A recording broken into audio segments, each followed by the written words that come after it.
নির্বাচন নিয়ে টালবাহানা করলে বাংলাদেশের মানুষ তা মেনে নেবে না বলে মন্তব্য করেছেন যুক্তরাজ্য বিএনপির সাধারণ সম্পাদক ও জাতীয় নির্বাহী কমিটির সদস্য কয়সার এম আহমেদ।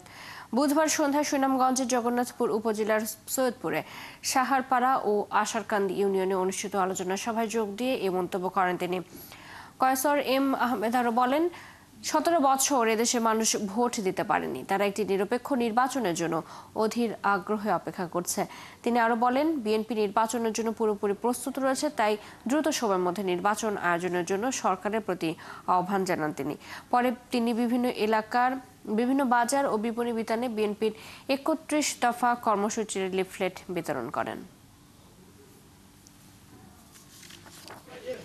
17 বছর বাংলাদেশের মানুষ ভোট দিতে পারে নাই, সেই ভোটের জন্য, সেই নির্বাচনের জন্য সবাই অপেক্ষা করতেছে। আমরা মনে করি এই সরকার দ্রুত সময়ের ভিতরে নির্বাচন দিবে। যদি কোনো কারণে নির্বাচন দিতে দেরি করে, তাহলে বাংলাদেশের মানুষ এটা ভালোভাবে নেবে না।